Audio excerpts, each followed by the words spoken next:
अच्छा, तो एवरेज एक दिन में कितनी किताबें कितनी कविताएं लिख देते हैं? टीवी का हूँ मंडे टू फ्राइडे। अरे वो तो फिर भी सिंबॉलिक है। मैं तो जहाँ रहता हूँ वो भी सी व्यू है। अच्छा, एक मेरे घर के सामने ही एक सी है, वो रहता है।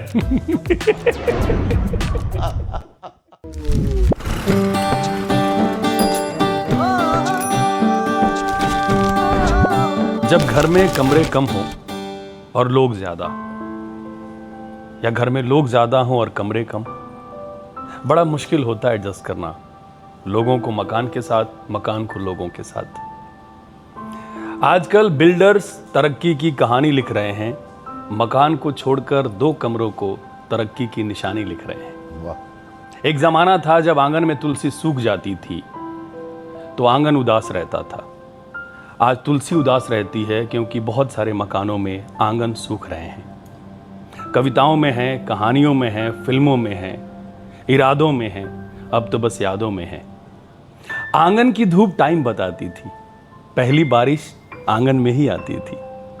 आंगन की धूप टाइम बताती थी, पहली बारिश आंगन में ही आती थी। आंगन में सबके हिस्से का आसमान नजर आता था। जब सब सो जाते थे चांद आंगन में उतर आता था। आंगन में सुबह करते थे, आंगन में शाम करते थे, कमरे आंगन में ही आराम करते थे। आंगन में सुबह करते थे, आंगन में शाम करते थे, कमरे आंगन में ही आराम करते थे।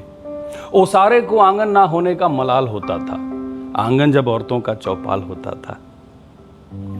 एक दिन आंगन में बंटवारा हुआ, पानी घर का खारा हुआ। एक दिन आंगन में बंटवारा हुआ, पानी घर का खारा हुआ। दीवार उठी रिश्तों में, बदनाम आंगन बेचारा हुआ। हाय, दिस परितोष त्रिपाठी और आप देख रहे हैं होममेड, मकान से घर तक का सफर। Welcome. Thank you Paritosh. Thank you भैया। इतना खूबसूरत इंट्रोडक्शन तुम्हारा। You feel at home. Yes. चप्पल उतार सकते हो, यस। आराम से बैठ सकते हो, चाहो तो कपड़ा भी उतार सकते हो, अपना ही आंगन मानो। लेकिन इतना भी घर फील नहीं करना है कि अपना घर टूट जाए। ये कविता तुमने लिखी है? ये कविता मैंने लिखी है। और ये एक्चुअली एक किताब लिखी है तुमने? मतलब 3 किताबें हैं, तो तीसरी किताब है घनघोर इश्क, उसकी पोएम है। उसकी एक कविता है। और उसमें कितनी कविताएं हैं? उसमें मतलब 51 कविताओं का संग्रह है। हाँ। तीनों किताब मतलब। अच्छा, तो एवरेज एक दिन में कितनी किताबें लिखते हैं? सॉरी, कितनी कविताएं लिख देते हैं? टीवी का हूँ मंडे टू फ्राइडे। नहीं, पर ये ना पोइट्री लिखना माँ बनने का प्रोसेस है। आप कोई आइडिया कंसीव करते हैं, आप भीतर भीतर उसको पाल रहे होते हैं और वो बेचैनी रहती है जब तक आप डिलीवर ना कर दें। वाह। उसके बाद वो बच्चा समाज का हो गया। अब पोइट्री लोग पसंद करें, तारीफ करें या मना कर दें। वैसे घर एग्जैक्टली पूछें तो परितोष का घर कहाँ है? मेरे फादर बिहार गोपालगंज से और मेरी माँ यूपी देवरिया से। ओके। तो देवरिया आखिरी जिला है। तो ननिहाल तुम्हारा? ननिहाल देवरिया है। और मेरा जन्म देवरिया में हुआ, मैं नानी के घर पैदा हुआ और फिर नदी पार करके हम अपने बिहार आ गए। तो मैं 1 से 5वीं क्लास तक बिहार में था। अच्छा। उसके बाद देवरिया हमने पढ़ाई की, जहां तक कर पाया। तो मुझे एक बात बताओ कि तुम्हारी ये हिंदी मतलब जो कविताओं का शौक है, ये सारी चीजें, उसमें गोपालगंज का योगदान है या देवरिया का योगदान? पूर्वांचल बिल्कुल है। आप देखिए हमारे वहाँ मतलब एक बहुत बहुत बेसिक बात है, पता नहीं अब की ऑडियंस को पता होगा कि नहीं। हमारे वहाँ पहले शादियाँ होती थी 3 दिन 4 दिन की। हाँ। तो एक दिन गए, फिर एक दिन शादी, फिर उसके एक दिन महफिल। उसको महफिल ही बोलते वाला मुझे नहीं सो महफिल ओके सी। हाँ, ये बताओ। हाँ, कि मतलब जो आइस ब्रेक करने का कॉन्सेप्ट है। हाँ। या जो कि हमें मिलना चाहिए या प्रॉपर तारुफ इंट्रोडक्शन होना चाहिए। तो अब लड़की वालों के घर के जो हैं उसमें 1-2 लोग को जानते होंगे जो शादी के लिए आया होगा, और लड़के वालों के घर पे कौन रिश्ते में है, कौन क्या लगता है। तो ये दोनों पक्ष बैठते हैं एक टेंट के नीचे, शामियाने के नीचे, और महफिल होती है कि इनके तरफ से कोई कविता सुनाए, इनके तरफ से कोई गाना सुनाए, and this is how they know each other. तो इसमें अभी भी जो गांव में चलता है गाली, उसी में नहीं, वो शादी के दौरान का है। ये जो पुरुष वर्ग है, जो बाराती आए हैं, अच्छा, वो और घर के जो लड़की के घर के हैं, वो एक महफिल में है, उसमें गेस्ट दूल्हा है। तो वो बीच में बैठता है और एक तरफ लड़की वाले, एक तरफ लड़के वाले। हाँ। अब इधर से कोई सुना रहा है कि तुलसीदास की 2 चौपाई, तो हाँ। कोई अपना, तो कोई है कि अरे ये इनके मामा लगते हैं संगीता के, ये खुद कवि हैं। तो एक कविता, उसमें कंपटीशन भी होता है कि इनके तरफ से 2 लोगों ने कविता सुना दी तो इधर से भी तो कि वैसे तो ज़्यादा याद है नहीं, उनको लंबी याद होती है, हरामी जो ऐसा बोलते हैं। एक 4 पंक्तियां सुनाता हूँ, वो 44 सुनाएंगे और फिर बताएंगे कि मैं सबसे छोटा चाचा हूँ इनका। तो एक दूसरे को ऐसे लोग जान रहे होते हैं, तो एक माइंड सेट के लोग जुड़ जाते हैं। जैसे मेरे फादर प्रोफेसर थे इंग्लिश के, तो वो गए तो आधे लोग घबराए रहते कि अंग्रेजी के प्रोफेसर हैं, तो वो संस्कृत का श्लोक सुनाते थे ताकि उनको अपना लगूं। तो उसके बाद इधर से भी कोई विद्वान की, आप जो हैं प्राचार्य रहे हैं, आप भी हिस्ट्री के टीचर हैं, प्रोफेसर हैं, छपरा पढ़ाते हैं, आप कहाँ गोरखपुर के, तो ऐसे मिलते थे। तो मेरा बचपन ऐसी महफिलों में बीता, मुझे बड़ा अच्छा लगता था। वाह। मैं बहुत छोटा, गोदी में होऊंगा, चाचा की शादी होगी तो गोद में होऊंगा, या कोई बड़े पापा के लड़कों की शादी, तो वो जो माहौल था ना, वो मुझे बड़ा अच्छा लगता था। तो प्रेरणा वहां से मिली कि इसमें इज्जत हो रही है, कि ये लोग जो चीज कर रहे हैं इस पे ताली बज रही है, इसकी इज्जत हो रही है, तो ये कुछ तो इंटरेस्टिंग काम होगा। मतलब चूंकि मैं सपोजिटली इस प्रोफेशन में हूँ नहीं, और लिटरेचर की आपको समझ है, आप is very good writer himself, is very good actor, तो सबको पता है। नहीं, लेकिन मुझे एक चीज आज तक नहीं समझ में आया, बिकॉज मैं ट्राई करता हूँ बट मुझे आज तक ये विधा किसी ने बताई नहीं है। How do you narrate poems? जब आप कविता लिखते हैं तो एक तो कवि अपना एक नरेशन देता है, मान लो कि वो मेरे पास आती है वो कविता और मुझे नरेट करना होता है, तो उनमें किन चीज़ों का ध्यान रखना पड़ता है? मुझे लगता है ना कि लाइन अगर बहुत अपने आप में सशक्त है, परिपूर्ण है, तो अपना मत फोर्स डालो, अपने भाव मत डालो, वो वैसे उतरेगी यथावत जैसे लिखा जैसे है। जैसे कोई पंच लाइन बहुत फनी हो ना, वो जैसे बोलेंगे वैसे वो उतरेगी ही।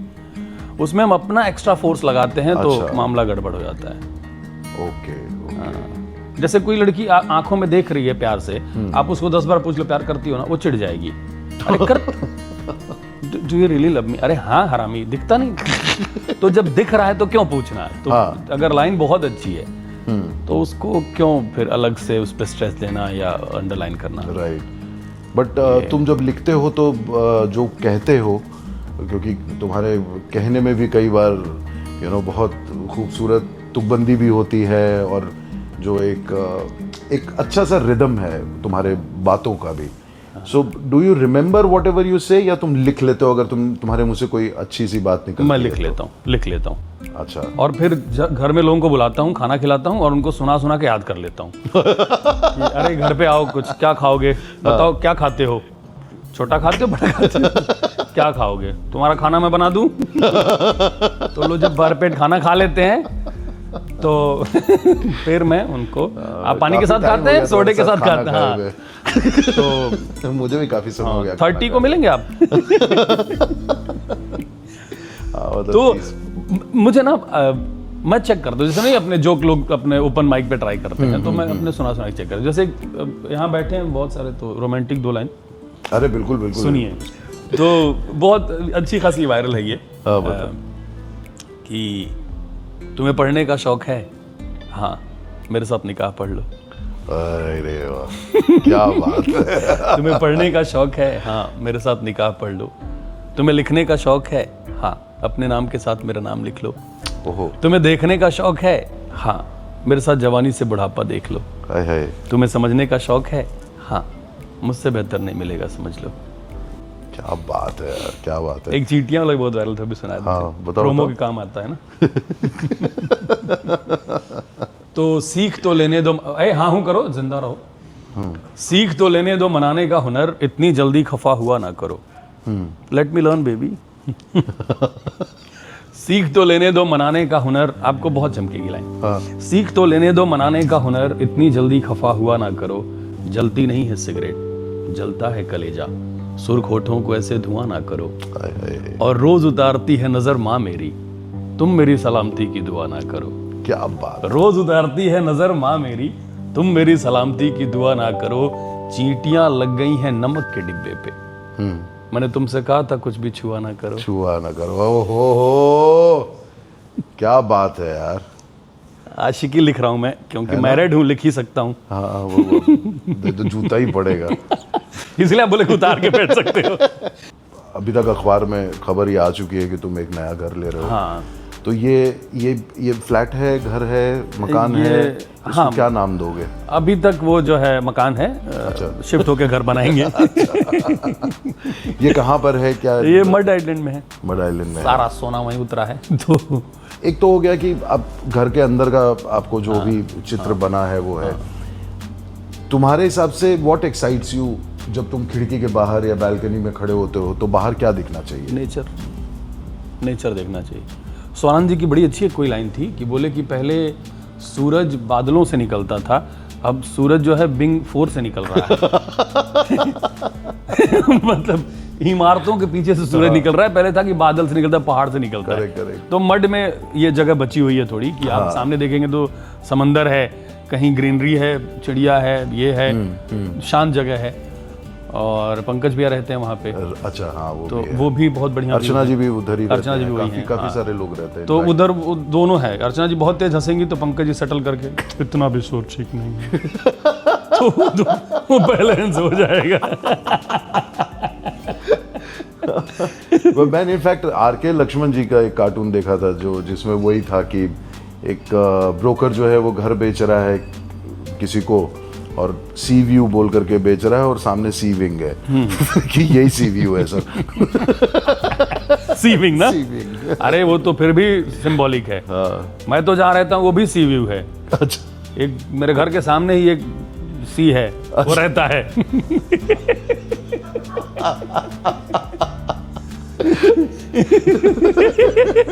विंग भी है उसका।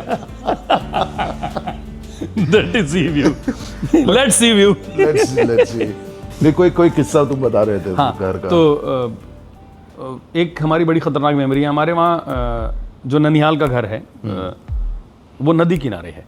अच्छा, तो हमें नानी के घर जाना बहुत हमारे लिए बहुत वो सबसे प्यारा मोमेंट होता था कि नानी घर जाएंगे तो दो चीज़ें दिखती थी, एक ट्रेन और नदी। ओहो। मेरे गांव में दोनों चीज़ें नहीं थी। हाँ। क्योंकि गोपालगंज में जहाँ हमारा घर है उधर रेलवे नहीं पहुंचा है, अभी तक। अभी तक नहीं पहुंचा है। सड़क पहुंची है, सड़क परसों नरसों पहुंची है। मेरी बात हुई थी, एक पहाड़ी कवि है ना, उनकी बहुत अच्छी लाइन है कि सड़क तुम अब आई हो गाँव में, अब सारा गाँव शहर जा चुका है। Correct word. हाँ, पंकज जी ने पढ़ी थी। तो हम लोग क्या करते थे सुनिए, दोपहर आपने याद दिलाया, तो दोपहर में क्या होता था, एक गमछा घर से लेके निकलना होता था और टीम बनती थी कि प्याज तुम, आम तुम, ठीक है, नमक तुम, और तुम मैं ब्लेड लाऊंगा, ठीक है। ये भी लग्जरी होती थी, सबके घर ब्लेड नहीं तो महंगा आता ना, तो पास 2 रुपए का, सिंगल वाला 2 रुपए का। तो उसको बीच में से तोड़ दीजिए और हल्का उसका उस जो है धार उसकी कम कर दीजिए ताकि आप जेब में रख सकें। नहीं तो पता चला कभी हाथ डाले और हाँ, बहुत हुआ है। हाँ। तो या अगर जेब फटी हो तो प्याज किसी खेत से उखाड़ते थे और किसी के वहाँ से आम तोड़ते थे और एक आदमी का गमछा बिछाया जाता था, उस पे प्याज छोटा आम छीट के छोटा छोटा काटिए, हल्का नमक डालिए और वो खाइए। उसमें मज़ा पता है क्या था? मज़ा यह था कि आम चोरी करना है और प्याज चोरी करना है। प्याज किसी के खेत से मार रहे हैं और खास करके तब, क्योंकि फुल एकदम टशन वाला कि वो खेत वाला होना चाहिए सामने, तब चुराना है। राइट। तो एक्टिंग की प्रैक्टिस वहीं से हुई कि कितना आ जाता है चाचा, अब पीछे चल छोटा रहा है। छोटा प्याज कितना आ जाता है, तो इसको जो है कैसे भेजते हैं यहाँ से, गोपालगंज से पटना भेजते हैं। अच्छा हाँ, नहीं बढ़िया है, और देखिए फटाक से निकल जा रहा है, तरह माइके भाग जाते। तो आम कई बार तोड़ने में उसने पकड़ लिया तो उसने हमारे भी आम तोड़े थे। सॉरी, आम, मैं समझ रहा हूँ। आम रेस्ट तुम इन कवि हो, हर चीज का एक ही मतलब निकल सकता है। तुम्हारे जैसे कवि की खासियत ही यही है कि कवि ये कहना चाहता है, बस यही कहना चाहता है, ये दूसरा अर्थ निकाला ही नहीं। कवि पे सबसे अच्छा जोक था कि फ्लाइट में 2 लोग बैठे थे, आसपास बैठे, बोले क्या करते हैं आप? तो बोले मैं कवि हूँ। और आप? मैं बहरा हूँ।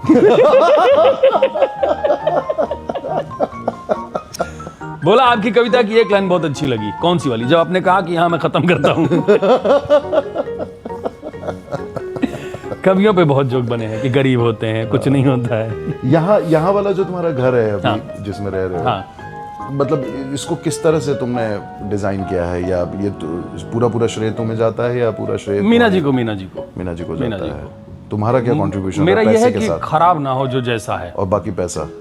पैसा तो है ही, बाकी तो उसके बाद भी ऐसा नहीं कि आपने पैसा दे तो आपका माफ हो गया, ये कैसे टेढ़ा हो गया। अच्छा। तो वो जैसे जिस दिन हमारे घर मेड नहीं आती उस दिन ज्यादा साफ रहता है घर। और उसका कारण? उसका कारण यह है कि कोई आदमी डर में साफ कर रहा होता है। और बर्तन वर्तन पड़े हैं तो मंजे हुए एक्टर क्या होते हैं? हाँ। वही एक्टर जो बर्तन अच्छे से मांज ले। आपका भी ना कभी कभी।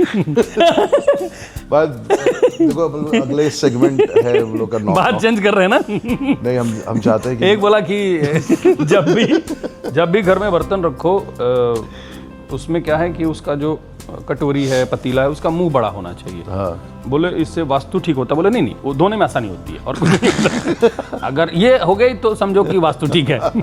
लेकिन अब अगला जो हम लोग का राउंड है नॉक नॉक, उसमें हम क्योंकि किसी ने क्रिएटिविटी लगा के सेगमेंट भी बनाया होगा उसकी ऐसी तैसी।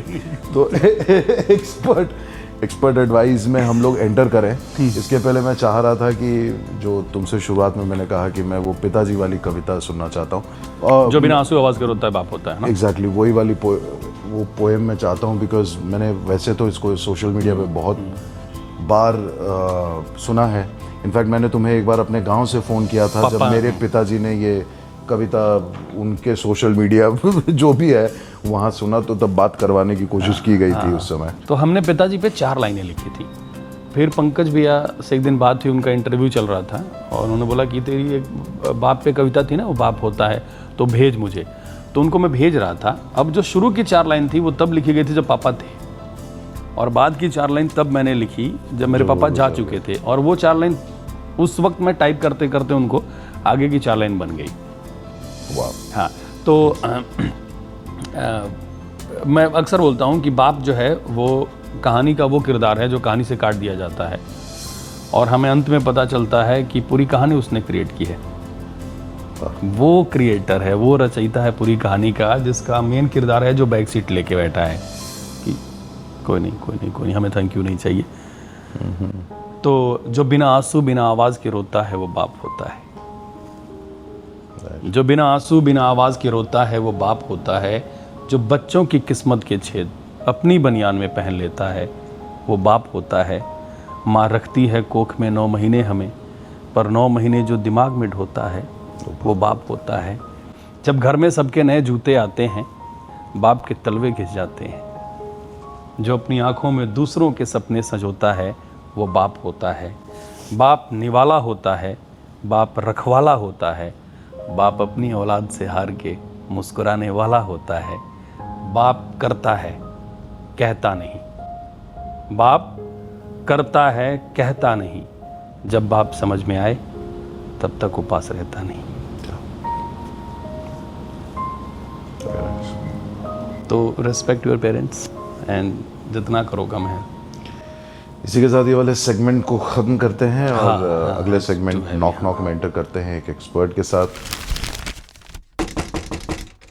तो एक्सपर्ट एडवाइस के लिए हमारे साथ ज़मीन अथानी जी हैं और इस परंपरा को आगे बढ़ाते हुए कि मैं इंट्रोडक्शन नहीं देता हूँ, सर आपको खुद ही अपना इंट्रोडक्शन देना पड़ेगा। ये क्यों बुलाया हमें? क्यों बुलाया हमें बताइए। ज़मीन नाम है आपका? ज़मीन कॉन्शियंस। ओह वाह वाह वाह, पहली बार मैं भी ऐसा। हाँ, पर मुझे एक बात बताइए, किसी ने बोला आपको शर्मन जोशी जैसे लगते हैं आप? कौन? आप काफी हद तक, मतलब मेरे को दिख रहा है कि मेरे पास एक ऑल्टरनेट प्रोफेशन भी है। आप तो कुछ भी कर सकते हैं। पर एक और कमाल की बात बताएं, आप तुम्हें लीगल कुछ इनसे लीगल बना रहा है। हाँ जी। तो मुझे एक ये पूछना है कि ये जो बैचलर्स हैं, बैचलर्स समाज जो है पूरा, उनकी तरफ से सवाल है, तो अगर ये लैंडलॉर्ड को बोलते हैं कि ये मेरी मौसी की लड़की है तो इस बात पे यकीन क्यों नहीं किया जाता? तो संविधान में ऐसा कोई रिस्ट्रिक्शन नहीं है। हाँ, संविधान के हिसाब से सब समान है, आ सकते हैं। आप जो आपने घर भाड़े पे लिया हुआ है उसके टर्म्स एंड कंडीशन होते हैं, या आपने घर खरीदा हुआ है तो वो एब्सोल्यूट सेल होता है। ये बहुत लोगों को पता नहीं है। क्या फर्क है वहाँ?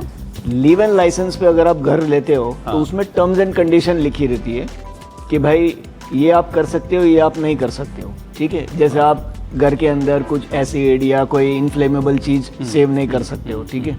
तो बहुत लोगों ने चैलेंज किया कि भाई कुकिंग गैस तो प्रॉब्लम है, तो ये सब सेटल हो चुका है कि भाई ऐसी कोई चीज़ नहीं होनी चाहिए, फॉर एग्जांपल ड्रग्स एक्सेट्रा कुछ नहीं मिलना चाहिए, सो दैट लैंडलॉर्ड के पास राइट होता है।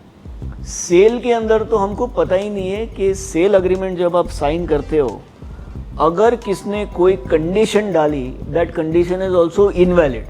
ओह, सेल ट्रांजैक्शन घर का ये होता है कि आपने एक बार किसी को घर बेच दिया, अगर आपने उसमें लिखा कि साहब आपने अगर घर ठीक से मेंटेन नहीं किया, अगर आपके घर से बहुत आवाज़ आ रही है तो ये सेल डीड कैंसिल हो जाएंगी, ये सारे क्लॉजेज इनवैलिड है, क्योंकि कोर्ट ने डिसाइड कर चुके हैं, सुप्रीम कोर्ट ने, एक बार आपने सेल ट्रांजैक्शन कर लिया, इट्स एन एब्सोल्यूट सेल। मेरे को जो करना है करूँ, मैं अपने घर में आग भी लगा सकता हूँ, लेकिन आप मेरे को आके वो सेल डीड कैंसिल नहीं कर सकते। करेक्ट। एक सवाल बहुत कॉमन इसी से संबंधित है, मेरे पास भी लिखा हुआ कि can the landlord enter the house without my permission? या मतलब she is knocking the door and देखिए, हर अग्रीमेंट में ना लिखा रहता है, दो कंडीशन रहती है, दो तरह के अग्रीमेंट के क्लॉज होते हैं। एक में लिखा रहता है कि भाई लैंडलॉर्ड कभी भी रीजनेबल आवर्स में आ सकता है, ठीक है। रीजनेबल आवर्स मतलब 9 बजे, 10 बजे, 12 बजे के बाद 3 बजे रात को नहीं आके खटखटा सकते हैं, आप उसको बोल सकते हो साहब ये रीजनेबल आवर नहीं है।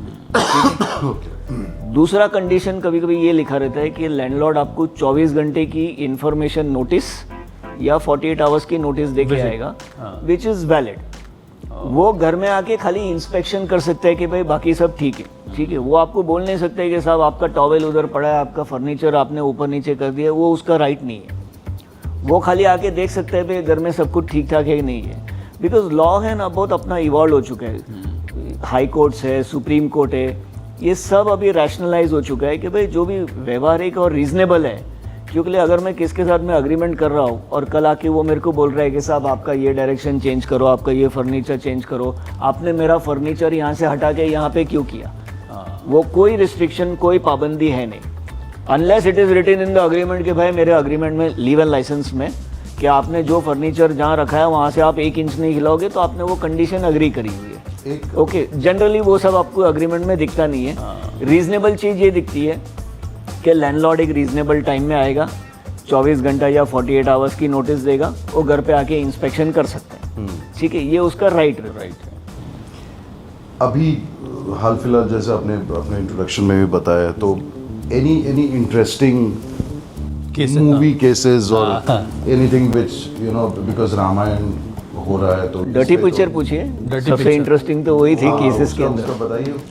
सो डर्टी पिक्चर में ऐसा था, तुषार कपूर को लेके हुआ था क्या? Ekta Kapoor and Vidya Balan also became very well known because of that. एक मामला जो हमारे पास आया था जो बहुत याद रह गया है, एक साउथ से पुलिस स्टेशन से फ़ोन आया था कि साहब एक आदमी गाड़ी स्कूटर चला रहा था और आपका डर्टी पिक्चर का पोस्टर लगा हुआ था, जो होर्डिंग्स लगते हैं, होर्डिंग लगी हुई थी, एंड उसका एक्सीडेंट हो गया और एफआईआर फाइल हो चुकी है एकता कपूर पे। तो नाइस। तो हमारे पास तो एफआईआर की कॉपी आज तक आई नहीं थी, तो हमने काउंटर आर्गुमेंट में वो पुलिस को बोला कि आपको तो उल्टा एफआईआर करना चाहिए, वो बंदे को बोलना चाहिए कि उसका दिमाग कितना खराब है कि रास्ते पे देखने की जगह उधर देख रहा था, ठीक है। And I think that was the incident. फिर हमने उसका फिर कोई कॉल नहीं आया वहाँ पे।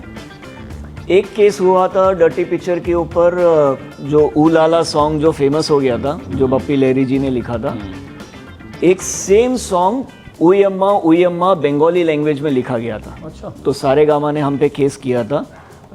कलकत्ता हाई कोर्ट ने पहले 1-2 करोड़ जमा करने बोला था, फिर 50 लाख जमा करने के लिए रिड्यूस कर दिया था। वो एक कंट्रोवर्सी थी जिसके अंदर बप्पी लहरी जी ने लिख के दिया था कि भाई दोनों की स्ट्रिंग्स अलग है, तो वो एक था। बिकॉज क्या हो रहा था, ये सब मूवी रिलीज होती है तो ये सारे सॉन्ग्स तुरंत, हाँ, ये सारी कंट्रोवर्सीज क्या होती है, बिकॉज अगर मूवी आपकी हिट हो गई है तो आपके कलेक्शन आ रहे हैं, तो कभी कभी कोर्ट में ऑर्डर्स आ जाते हैं कि भाई आप पहले जमा करवाओ। ओके, ये सब है। तो ये सब चीज़ बहुत ध्यान में रख के स्ट्रैटेजिकली थोड़ी फाइट करनी पड़ती है। Last and final question with you Zameer ji, कि पेट्स को लेकर के जो आजकल काफी कुछ चलता है सोसाइटी में रूल्स हैं, नॉट अलाउड। हाँ, so is it a very sad rule by our court और it is like everyone has Society, there हाँ। Own rule? देखिए सोसाइटी के बाईलॉज में ये लिखा हुआ है कि सोसाइटी कोई भी रूल सेट कर सकती है, पेट अलाउड है, पेट नॉट अलाउड है, एक्सेट्रा। ठीक है, जैसा अभी एक हमारे पास सोसाइटी का एक डिस्कशन आया था कि भाई टेरेस पे पेट अलाउ होना चाहिए कि नहीं अलाउ चाहिए। ठीक है, तो टेरेस पे पेट अलाउ नहीं है, अगर किया तो 1000 रुपीज़ का फाइन है। ठीक है, तो सोसाइटीज़ अपने रूल रख सकती है, ये एक फंडामेंटल रूल है, वो लोग अपना रूल बना सकते हैं। क्या सोसाइटी के अंदर गवर्नेंस करना वो उनका रिस्पॉन्सिबिलिटी है, बट पावर भी है, तो they can make the rules.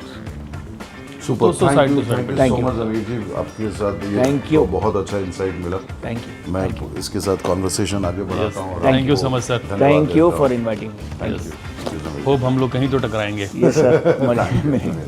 Bye sir, thank you, bye, thank you. So Paritosh, ज्ञान की बातें हो गई, समझ गए, सुन लिए, बहुत अच्छी- जान लिए, जरूरी बात थी। ज़रूरी बातें थी। अब ये आखिरी एक सेगमेंट है हमारा, जो जनरली हम लोग तो गेम्स खेलते हैं, लेकिन मुझे लगा कि आज तुम्हारा जो टैलेंट है उसको यूटिलाइज किया जाए। और यही गेम है कि हम कुछ शब्द दे रहे हैं तुम्हें, हाँ। और इन शब्दों को तुम अपने एक किसी खूबसूरत कविता में या इनसे एक कविता बनाओ, अच्छा, या nice, एक कोई जो भी कविता बनाओ उसमें ये सारे शब्द होने ठीक चाहिए। है, ठीक है। तो आप जब तैयार हो जाएं, हम सुनने को तैयार हैं। तो हमेशा ही आतुर रहते हैं आपके लिए। शब्द तो बताएं। ये शब्द है, पहले मैं लोगों को बता दूं, शब्द है दरवाज़ा, दरवाज़ा, टीवी, हाँ कूलर, हाँ चौखट, हाँ दीवान या बिस्तर, हाँ, पंखा। ठीक है, सुनिए। अरे रेडी हो गया? हाँ। ओह, टीवी, कूलर, पंखा, दीवान, दरवाजे, हर 11 महीने में घर बदल रहे हैं। मैं तो अभी भी पहले मकान में रहता हूँ। हा, क्या बात है। ये लिख दो जरा सा, ताकि ये हम होममेड वालों के इससे लिए- फास्ट तो नहीं बनता है ना? नहीं, इससे फास्ट नहीं बनता है। मतलब इससे फास्ट तो कोई मकान मालिक निकाल ही नहीं सकता ना। 11 महीना तो रहोगे। So thank you so much. यही है हमारा शो, होममेड, मकान से घर तक का सफर। यस। और जाते जाते 2 लाइनें। अरे इसमें सिग्नेचर दो भाई। ओहो। ये तो हमारे होममेड के आर्काइव में। मेरे को बताओ तो मैं और सुकून से लिखता, जैसा मैंने लिखा है ना, हाँ, कोई लेकिन चुरा भी नहीं सकता। चुरा भी नहीं सकता, लेकिन इसको लोग ये बात। पढ़ जरूर लेंगे। सामान जो है वो मकान बदलते हैं, इंसान घर में ही रहता है। घर में ही रहता है। और घर को संभालने का सबसे अच्छा तरीका है कि माफ़ करते जाओ, माफ़ी मांगते जाओ। तो जाते जाते 2 लाइनें कि छोटा भाई माफ़ी मांग के बड़ा हो गया। हाँ, छोटा भाई माफ़ी मांग के बड़ा हो गया, टूटा घर उठ के खड़ा हो गया। क्या बात है। Thank you Paritosh, thank you for your time. And उम्मीद करते हैं कि आपको ये एपिसोड पसंद आया होगा। सो कीप वॉचिंग होममेड, मकान से घर तक का सफर, presented by LIC HFL। Thank you. हाँ, नहीं नहीं, अरे तुम बोलो, खत्म ही आपने नहीं बोला था ना कि कुछ सुनाना 1 घंटा बाद नहीं नहीं नहीं नहीं, हो मैं गया। बोला था 1.5 घंटा रास्ते में, आप 1 घंटा बाद किए। हो गया, तो 2 तो शेर सुन लीजिए। अब इससे ज्यादा 2 नहीं गंजों सुना को क्या जाएगा। कहेंगे? चले यार, 2 गंजों तुम को जाओ या तो 2 हम गंजों को जाएं। क्या कहेंगे? क्या कहेंगे? हम टकल्स। भाई ऐसे